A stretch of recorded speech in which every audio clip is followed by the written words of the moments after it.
میرے دوست بزرگوں، کبھی اس کی جگہ اللہ اس کے نبی کا نام لے لیا کرو۔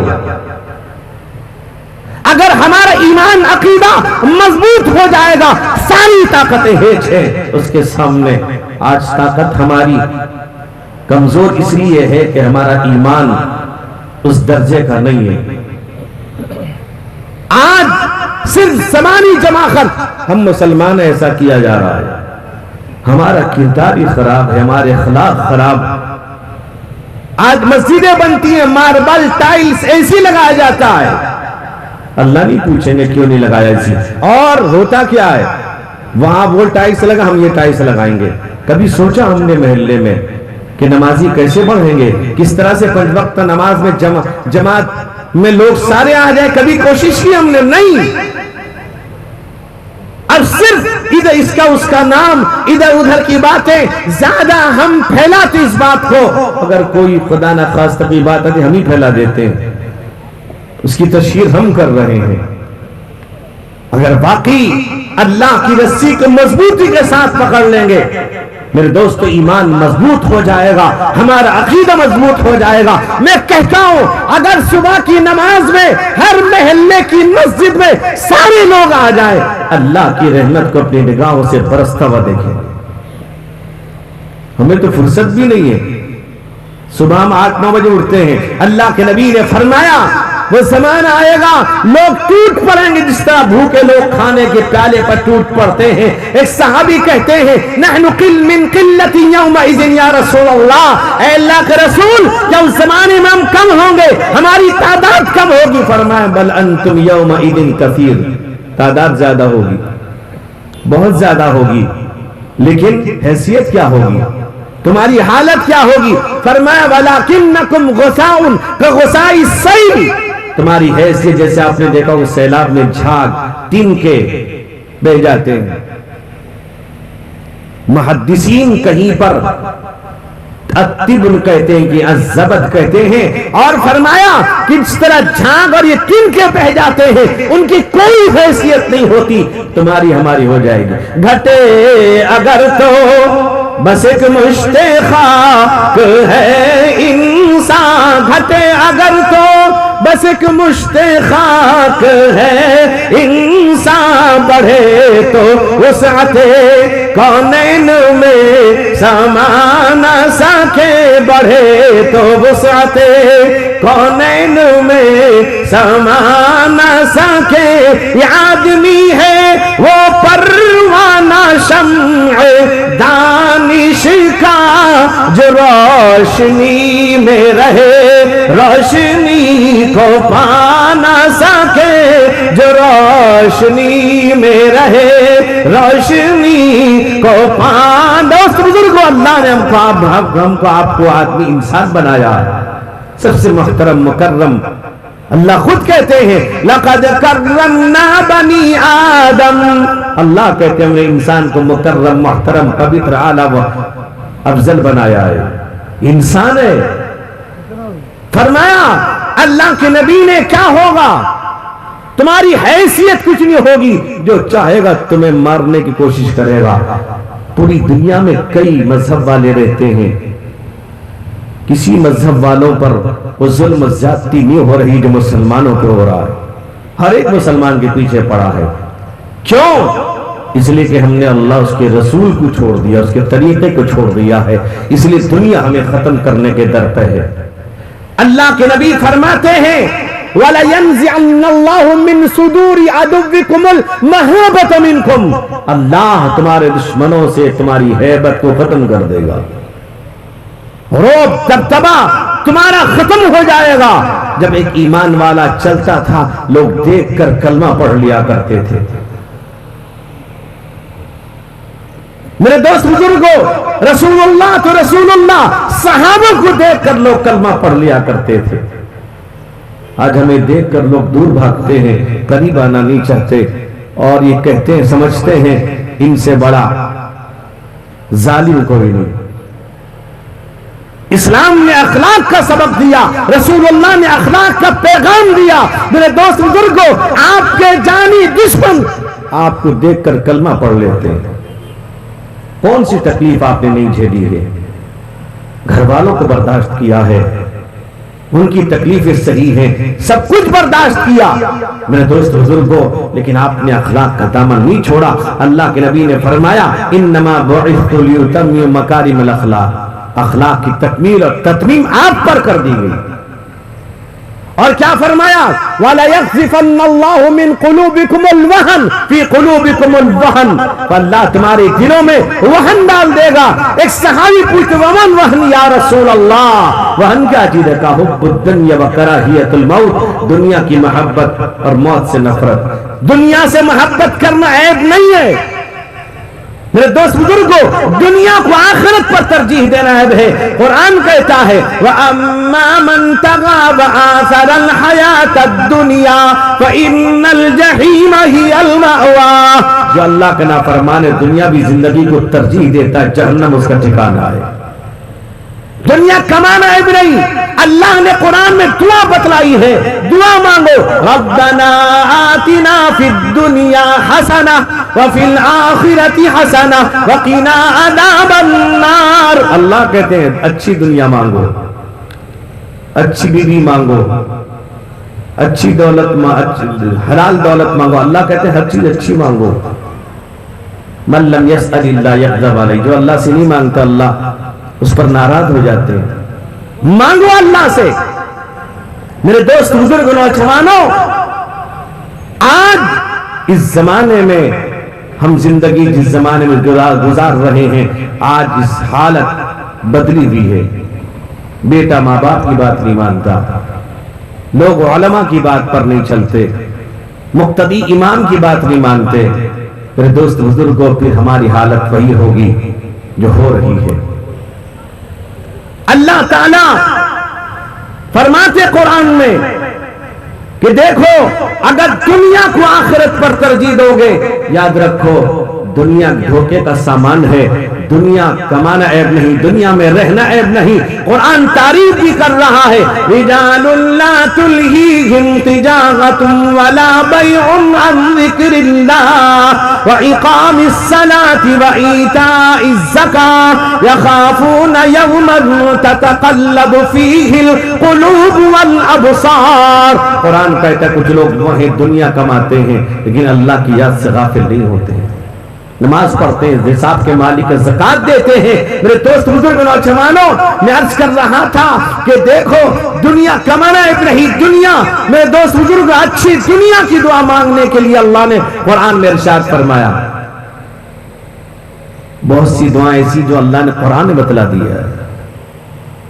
میرے دوست بزرگوں، قرآن کہتا ہے والذین یقولون ربنا هب لنا من ازواجنا ربنا هب لنا من ازواجنا وذریاتنا قرۃ اعین واجعلنا للمتقین اماما۔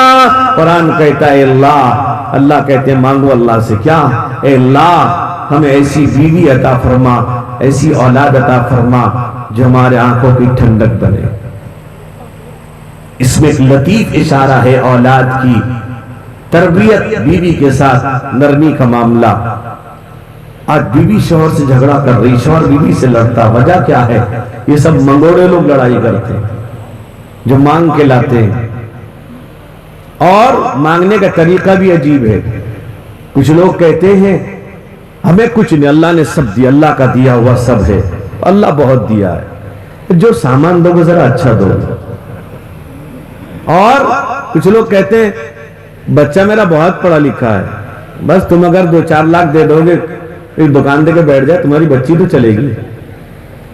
کچھ لوگ کہتے ہیں جس کی ایک تو بیٹی دے گی وہی شادی کریں گے، یہ حسن طلب۔ عجیب حال ہے مسلمانوں، کسی یعنی نظر کہیں پر، نشانہ کہیں پر، کسی کی دولت پہ نظر۔ اللہ اکبر میرے دوستوں اور بزرگوں، یہی وجہ ہے آج جو کچھ ہمارے معاشرے اور ماحول کے اندر ہو رہا ہے۔ موت سے نفرت، کرونا وائرس میں جو لوگ اللہ کو پیارے ہو گئے، اللہ ان کی مغفرت فرمائے، درجات کو بلند فرمائے۔ اب وہ اتنا وقت لے کے آئے تھے میرے دوست بزرگوں، اس زمانے میں اگر کوئی خبر دیتا تھا کہ مولانا فلاں آدمی کا انتقال ہو گیا، کہا کیسے؟ کہ تو جو آج کل چلے نام بھی لیتا نہیں تھا کرونا، کہتے جو چلا اسی میں چلا گیا۔ مسلمانوں، آج بھی اگر ہم صحیح طور پر وضو کر لیں، آج ہم نہیں کر رہے اس باقدر وضو، بس وضو خانے بنے ہوئے ہیں، پانی مار کے چلے آتے ہیں، اور بعض لوگ تو ٹیپ کھول کے وہی 3 دفعہ ہاتھ گزارتے، سمجھتے 3 دفعہ ہو گیا، ہاتھ چلا دیا، نوٹ بھیجنے کے۔ وضو سیکھو علماء سے، اللہ کے نبی وضو کر رہے ہیں۔ ان عبد الرحمن ابن ابی قراد رضی اللہ عنہ قال ان النبی صلی اللہ علیہ وسلم توضأ یوما فجعل اصحابہ یتمسحون بوضوئہ۔ حضور وضو کر رہے ہیں، صحابہ کھڑے ہو کے دیکھتے تھے، صرف دیکھتے نہیں تھے، حضور پاک صلی اللہ علیہ وسلم کے جسد اطہر سے جو لگ کر پانی زمین پہ گرنا چاہتا اپنی ہتھیلی دے دیتے تھے۔ وضو آپ کس طرح کر رہے ہیں؟ اور یہاں تک کہ اگر اتنی بھیڑ لگ جاتی تھی، اگر کسی کو پانی نہ ملتا تھا، بخاری شریف کی روایت ہے کہ یاخذ من بلل ید صاحبہ، اپنے ساتھی کے ہاتھ سے ہاتھ لگا کے لے لیا کرتا تھا۔ آج میرے دوست بزرگوں، آج ہم صرف زبانی جمع خرچ ہے، اور نمازی آج مسجد سے غائب ہیں۔ اور ایک صاحب نے مجھے بھیجا واٹس ایپ میں کہ ایک ضروری اعلان یہ سن لیں کہ عید کے بعد ہی مسجد کے دروازے کھلے رہیں گے، مسجد کھلی رہے گی، دروازہ کھلا رہے گا، یعنی لوگ جو غائب ہو چکے ہیں پھر رمضان میں 2-3 دن نظر آتے ہیں۔ میرے دوست بزرگوں، ہم نے رمضان میں کیا پایا کیا کھویا۔ میرے دوست وقت ہوتا حضرت کعب بن عجرہ رضی اللہ عنہ کی ایک لمبی روایت آپ کے سامنے پیش کرتا۔ میرے دوست بزرگوں، رمضان کا بابرکت مہینہ ہم نے گزارا ہے، یاد رکھیے ابھی یہ تازہ ہم سے مہینہ گزرا ہے، اپنے دلوں کو پاک کر لیں، اپنے آپ کو میرے دوست بزرگوں اللہ اس کے نبی کے طریقے پر ڈھال دیں، علماء کے حوالے کر دیں، مدارس سے تعلق رکھیں، اور صبح کی نماز میں خاص طور پر مسجد کو بھر دیں۔ بھریں گے انشاءاللہ؟ کون کون بھرے گا؟ دیکھو آپ کی بیوی بھی دیکھ رہی ہوگی، آپ ہاتھ اٹھائے ہوئے، سمجھے گی نہیں؟ صبح اٹھائی کہے گے رہنے دو، صبح جب اٹھائے گی، اور مسئلہ بھی ہے کہ بیوی شوہر کو جگائے تو ذرا سا اگر نہ اٹھے تو ہلکا سا ٹھنڈا پانی چھڑک دے اس کے چہرے پر، اور بیوی بھی اس طرح کر سکتی ہے۔ تو بہرحال میرے دوستوں اور بزرگوں، آج کے زمانے میں جو کچھ ہو رہا ہے یہ صرف ہمارے گناہوں کی وجہ سے ہے، ہمارے اعمال کی وجہ سے ہے۔ مسلمانوں، قسم خدا کی اگر ہم اپنے آپ کو سدھار لیں گے، میں اپنے آپ کو، ہم سب مل کر کے اپنی زندگی کو تبدیل کر لیں گے، یعنی اللہ اس کے نبی کے طریقے پر ڈھال دیں گے، یہ اسی وقت ہوگا جب ہمارا تعلق علماء سے ہوگا۔ جسے پیاس ہو اسے کم سے کم، جو نہ پی سکے اسے دم بدم، میرے ساتھ یا تیرے میں کدے کا نظام ہے یا مذاق ہے؟ میرے بھائیوں، میرے بزرگوں، میرے جوانوں، جیسا کہ میں نے گوپال پور میں کہا تھا کہ 19 تاریخ کو ٹنڈا کوڑے میں تحفظ ختم نبوت کے عنوان پر جلسہ ہے، جس میں دارالعلوم دیوبند سے علماء تشریف لا رہے ہیں۔ میرے بھائی، میرے بزرگوں، آج ہمارا تعلق قادیانیوں سے بڑھتا جا رہا ہے، ان کی ہمت بڑھتی جا رہی ہے۔ حضرت امیر شریعت اول حضرت مولانا اسماعیل صاحب نور اللہ وبرکاتہ فرمایا کرتے تھے کہ زیادہ تفصیل نہیں بلکہ 1 منٹ کے مناظر بنو۔ حضرت فرمایا کرتے تھے کہ دیکھو ان سے قطع تعلق کرو، وہ خود دیکھے گا کہ یہ مسلمان ہے، غیر مسلم کے ساتھ بیٹھتا اٹھتا ہے، اس کے گھر کھاتا، اپنے گھر کھلاتا ہے، ہمارے ساتھ کیوں تعلق نہیں رکھتا؟ سوچے گا، غور کرے گا، پھر آپ سے ملے گا، آپ کے پاس آئے گا اور وہ جاننا چاہے گا۔ لیکن آج ہمارا حال یہ سب کچھ کر رہے ہیں، لین دین، کھانا پینا، اور یہاں تک کہ قرضہ لین دین، اگر بھی قرضہ کی لیتے ہیں تم دو گے، میں مرتا تھا ہوا کہ انجیکشن تھی تم دے دو، اس کا علاج کون کر سکتا بھی؟ یعنی ایمان اتنا کمزور ہمارا ہے، ہم سمجھنے کو تیار نہیں۔ میرے دوست بزرگوں، اپنی حالت کو ہم بدلیں، نماز کی پابندی کریں۔ میں ایک جملہ کہتا ہوں کہ ہم جہاں بھی رہیں، جس جگہ رہیں، جس حال میں رہیں، انشاءاللہ نماز کی پابندی کریں گے۔ اللہ اس نوجوان جلسہ کمیٹی کو قبول فرمائے، یہاں کے بزرگوں کو، ماں بہنوں کو، اس علاقے کو، یہاں جتنے لوگ حاضر ہیں اللہ سب کو قبول فرمائے۔ اللہ تعالیٰ اس ملک کے اندر امن امان عطا فرمائے، نفرت کے ماحول کو ختم فرمائے، محبت کے ماحول کو عام فرمائے۔ اللہ تعالیٰ آپسی رواداری کو قائم فرمائے، اللہ اس ملک کی حفاظت فرمائے۔ اللہ تعالیٰ تمام مکہ مدینے بیت المقدس کی حفاظت فرمائے۔ اللہ تعالیٰ دارالعلوم دیوبند اور تمام دینی اداروں کی اللہ حفاظت فرمائے۔ اللہ تعالیٰ ہم سب کو مہلک اور دائمی امراض سے محفوظ فرمائے۔ میرے لیے بھی دعا کیجیے اللہ تعالیٰ مجھے کبر سے، لالچ سے اور گناہوں سے بچائے۔ وآخر دعوانا ان الحمدللہ رب العالمین۔ جزاک اللہ خیر و احسن الجزاء۔ بہت ہی مفصل باتیں حضرت نے ہمارے بیچ چھوڑا ہے۔ ہمیں حضرت کی باتوں کو گوہر نایاب سمجھ کر دامن میں سمیٹ کر عمل کے جذبے کے ساتھ جو سنے ہیں، اللہ تعالی ہم سب کو عمل کی توفیق نصیب فرمائے۔ اب میں اس بیچ کے مہمان